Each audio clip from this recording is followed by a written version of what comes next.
It sounds like you really have had some successes with Hmm. your outreach efforts. Are there any stories you'd like to share? One that always stands out. He was one of those guys where he'd been in and out of the system several times and he'd heard it all. Oh, well, if you're not going to do A, B, and C, you're not going to get help. And I'm like, well, that's not true. It's just going to take longer. And those were the things I told him. It's not that you can't get help. You are in charge of how long this is going to take. My job is to stand alongside you for however long you have this go. And he was just, 1 minute he was engaging, 1 minute he wasn't. He got locked up, he came out. But I noticed I was the person that he always came to when something happened. If he was in trouble or not, if he had a question, if he was trying to get me to help someone else, and having patience with him and really having him see himself that he could actually do it.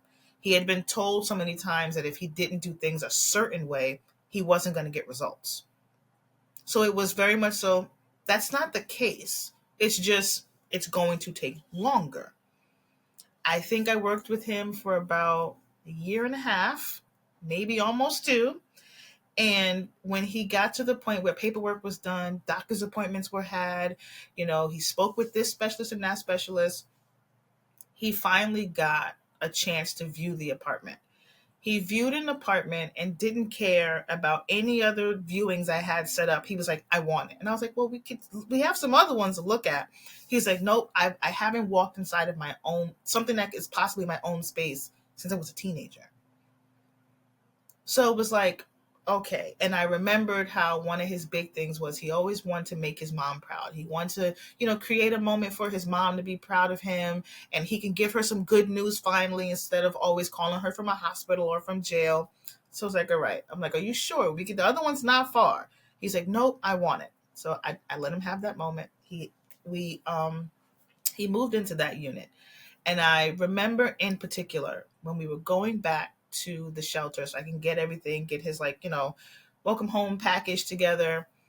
He got out of the car and he stood on the sidewalk and he just started yelling. And I was like, what's happening right now? But he was yelling, thank you. And I was like, well, first of all, why are you screaming? I'm standing right here. He was like, you don't understand. Everyone told me I couldn't do this. He's like, I got to call my grandma. I got to tell my friends. Blah, blah. And I was like, let's call your mom. He was like, oh, I didn't think about that. I was like, let's call your mom right now. We'll call together. And she got on the phone and she's like, all right, well, make sure you don't lose it. But he goes like, you got to come over for dinner, so on and so forth.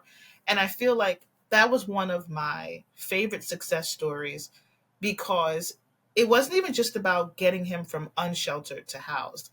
It was seeing that he began to believe that he could actually do it.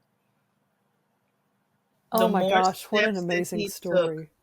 I promise you, the more steps he took, he actually began to. We had a set day. Every Tuesday, 10 o'clock, you come and see me, whether I have an update or not, because he needed structure. Hmm. Watching the difference in him sticking to that, to he would come to look for me more than once a week because he wanted to know more. He wanted to just give me random information in case I could use it. He would give me hospital discharge papers. He goes, "Here, I want you to take this in case you can use it." I'm like, I don't need discharge papers. But for him, it was an accomplishment, so I treated it as such. Yeah. And is he still housed?